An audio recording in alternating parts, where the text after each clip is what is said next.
Hey friends, welcome back to the DLC Origami Samurai V3 tutorial, and this tutorial is going to cover the new shaping that I've done, specifically this version of the samurai that has more of the Kabuto style samurai helmet with a mask that's much more traditional than my original. And not only is this tutorial going to teach you how to shape the hat slash helmet like this, I'm also going to go over some shaping changes I've made, some brief changes that are pretty simple that I think is going to elevate the samurai design even more. There's only one real structural change, but pretty much everything else in the following tutorial or in the previous tutorials are the exact same. The only differences is going to be the legs, the position of the sword sheath, and then of course the helmet and face. But yeah, let's dive into it.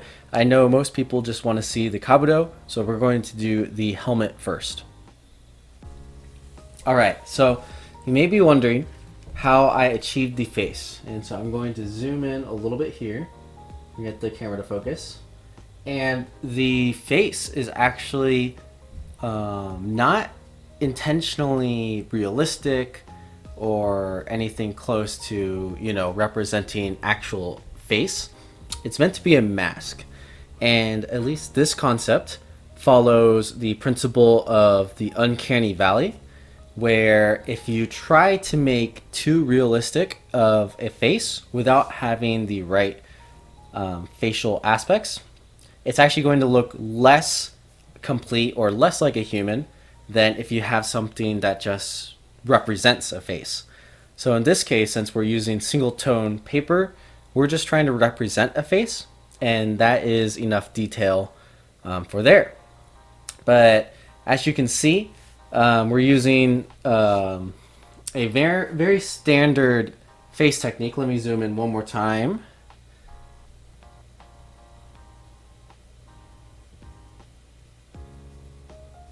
And it's mostly made of just pleats with some added shaping. Now, this face was a technique I learned from paper flow origami, and it comes from the mask folder community. And so I'm going to link the mask folding basic tutorial from paper flow. It's really good. If you're going to do this, I recommend you at least try with like printer paper, or just watch through the tutorial so you understand some of the concepts. But it's a really good tutorial. I'm not sure if this is going to show, but it's basically something to do with this, where you use pleats. And if you look on the other side, you can just see some general 3D shaping that gives a brief amount of facial features. And even though it's a little bit, it goes a long way.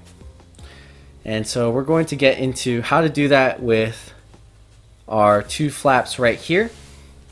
So our samurai, actually our face, we have two flaps. It's very important to remember the order of these.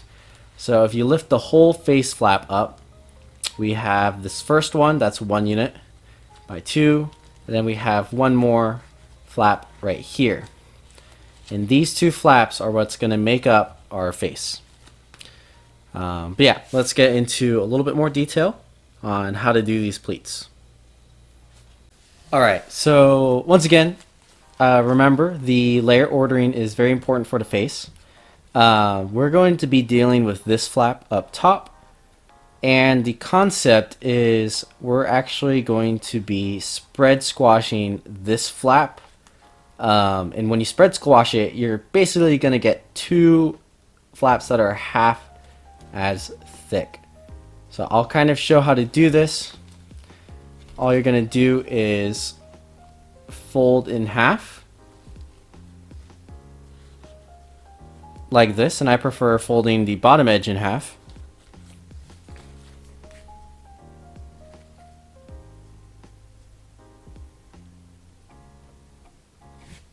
Like that. And then you're going to go for the spread squash. It's important to keep the lowermost flap as clean as you can on this spread squash. So if you're folding a model that's maybe like 50 centimeters or smaller, it might be a little bit difficult, but you're going to gently spread squash.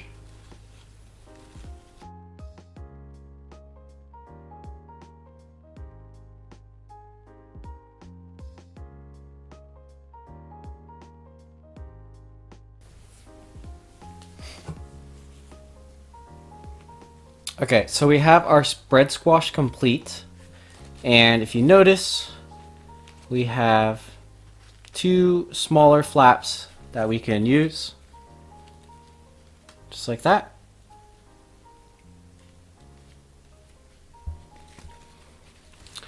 And we will continue. All right, so hopefully you can see we have these two flaps. They're very small, but what you're going to do is you're going to make a very, very tiny pleat on the top one. So you're just going to restart.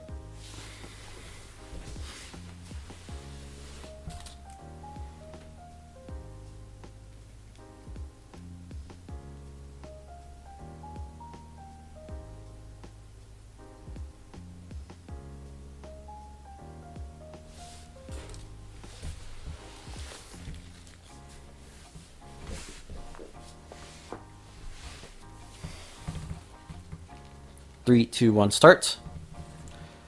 All right, so what you're gonna wanna do is make a very, restart.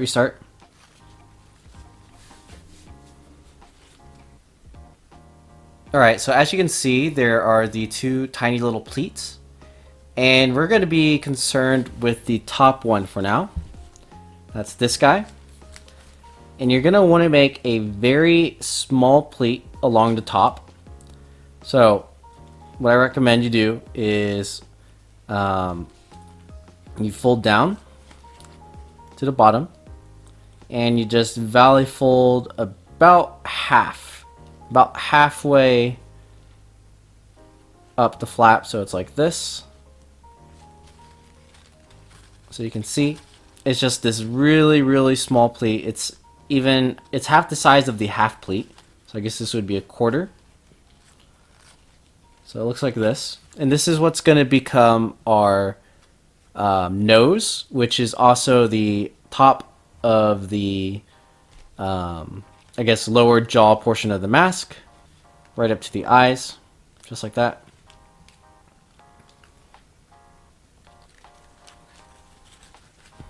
I know these details are really small, so I'll try to show them the best I can. But yeah, once this pleat is in place, the last thing we are going to do is actually involving this top layer right here. So this top layer is what's going to kind of form our eyes, and they're not really eyes as much as we're outlining the eye sockets or the eyebrows per se. And again, we're just going for a little bit of detail, not the max amount of detail. But for here, it's a very subtle detail. But as you see, we have a couple layers over here.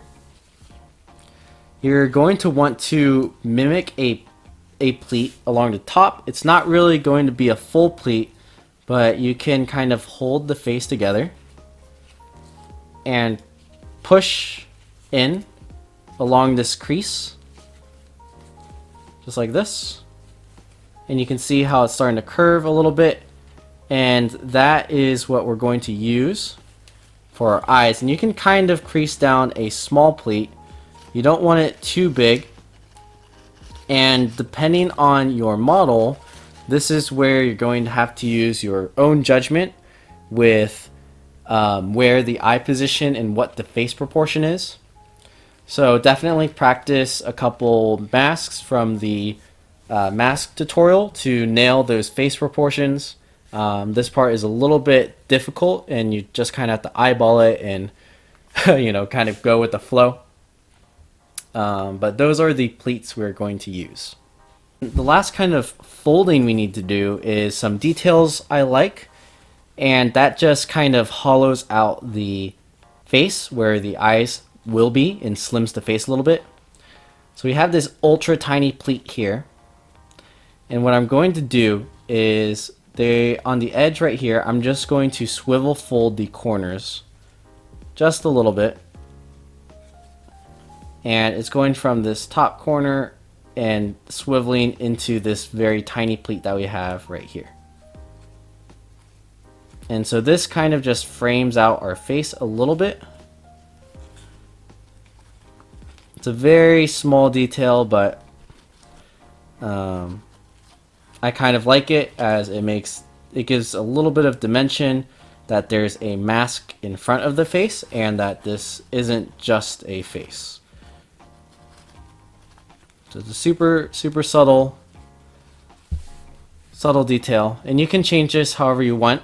On this fold, I actually spread squash these corners in. So I went a little bit further and spread squash like this. You can do that if you would like. You don't really need to. But if you'd like to, it just adds a little bit more shape to the nose portion. So something similar to that, and then you just redo your pleat for the nose. Like that.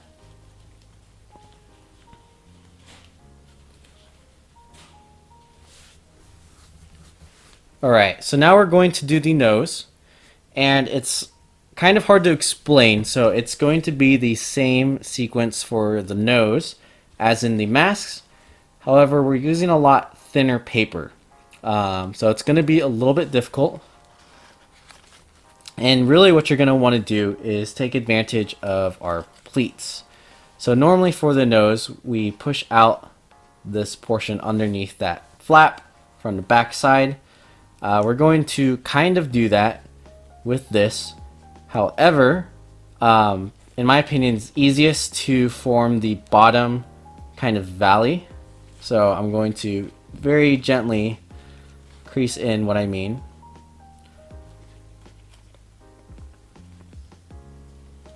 Kind of this shape. So do you see this? And you can see how I'm folding. It's very gentle. And this is what it's going to take to do this. Now, I recommend you probably want to do this whole face part at the end. However, you can do it before you finish shaping if you'd like. You just got to be really careful. But you want to get this part done like that. And once that's done, then you can just insert that mountain fold for the top ridge. And if you gently squeeze them together at the same time, you can kind of get the same nose structure as in the mask tutorial.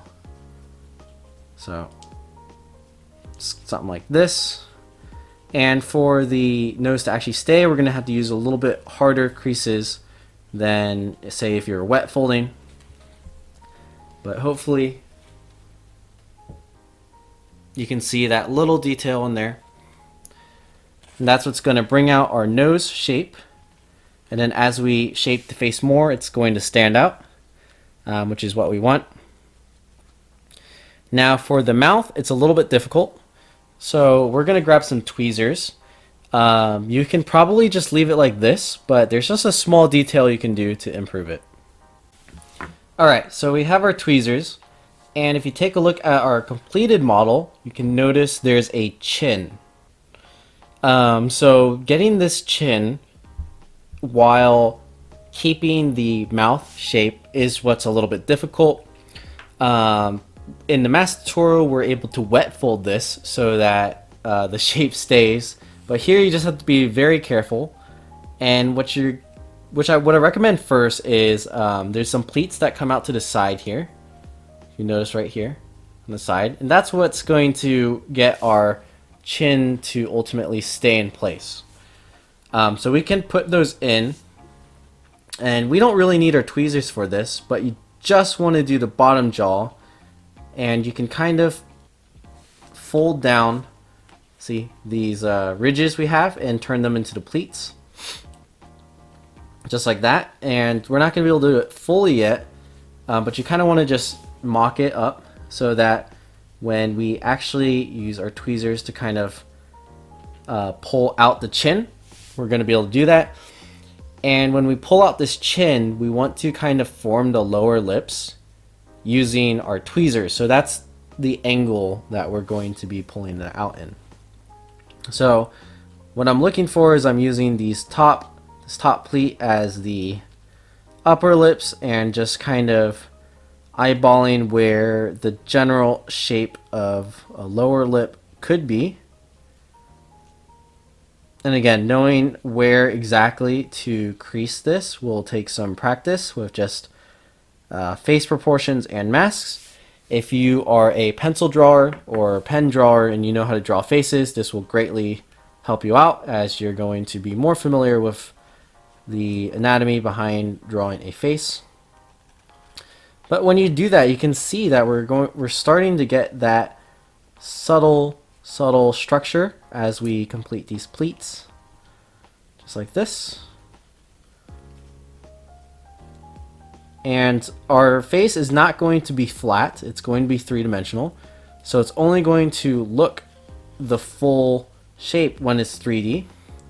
So we're going to want to make sure that our once we get the details where we like them, we want it to remember. We want the paper to remember, so we can use our tweezers just to gently pinch. We don't want to make too sharp of creases, but we want to be firm with it so that it stays in place. The other thing I like to do with tweezers is once this chin is in place, you're going to notice a little bit sticks out from the bottom. And I am going to use that to my advantage and mountain fold just that little tip behind. And that serves to lock those folds a little bit into place, just a little bit. So same thing on this side. This side is much smaller, so you don't have a whole lot to mess with, but you can mound fold that corner down and use your thumbs to round that out. And these details are small, so I'm trying not to block the model so you guys can see it, but it's something like that. And if you're confused, this is very much just the same as that tutorial, just a little bit different on the chin. But you can start to see that our face is starting to take some shape. If you compare it to the completed model, you'll notice that the face is very small on this fold compared to this fold. And that fits more the proportion of the samurai. So in addition to doing this, we're shrinking the face more. So we're going to move along to the helmet portion. We actually can't finish the face and the eye shaping until you shape the neck, which will be the same as in the original tutorial. You kind of just squeeze it tight and pack the layers together. But let's move on to the helmet. And the helmet's pretty simple. Basically, it's just the pair of horns, which are the corners thinned out, and the back of it is some three-dimensional pleats that round out the helmet. So I'm going to show the general shape. However, it's important to finish off the neck before you finish doing the 3D steps, or else when you shape the neck, you might accidentally unfold your three-dimensional steps. Those should probably come last.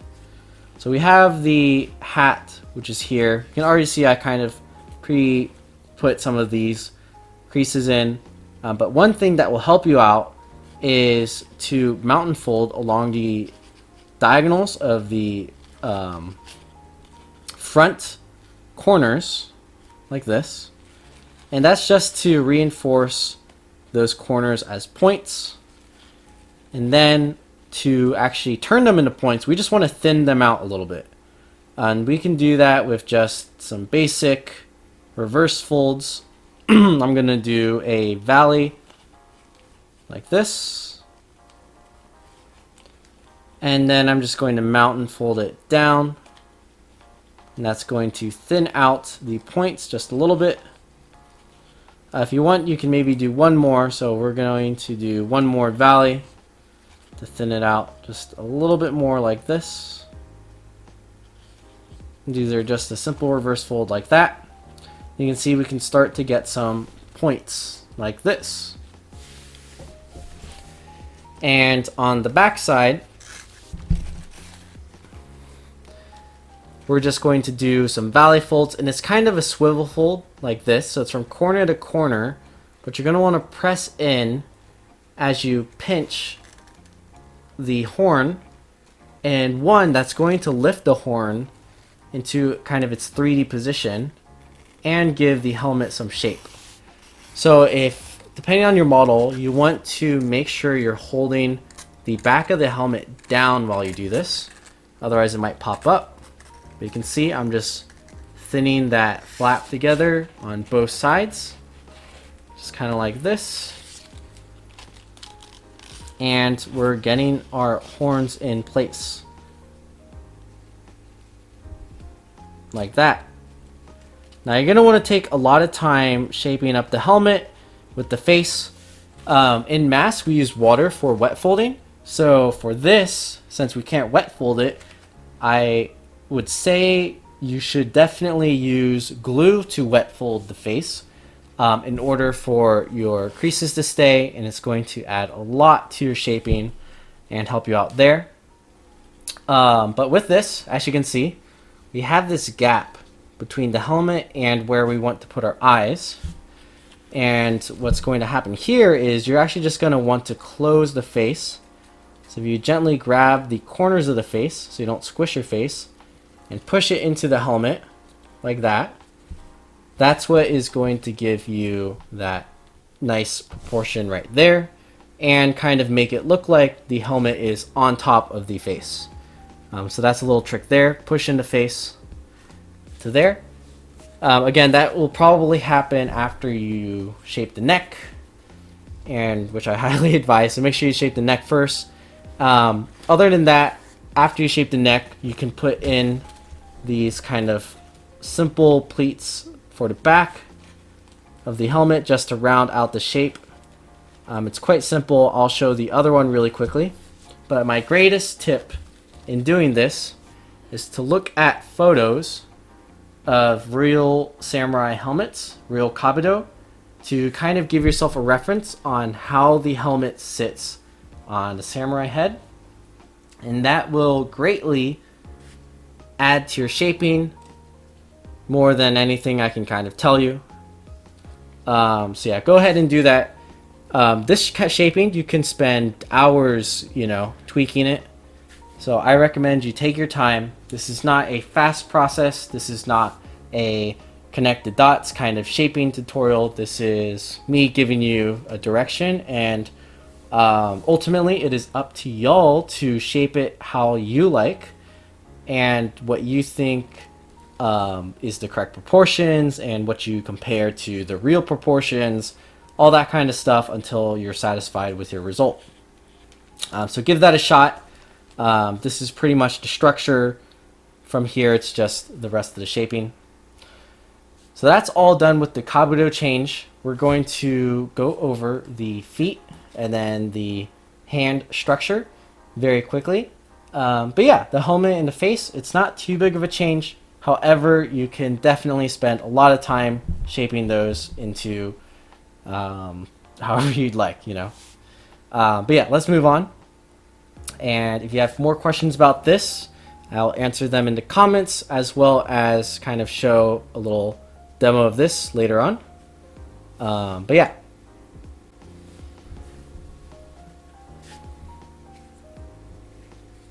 This is a demo.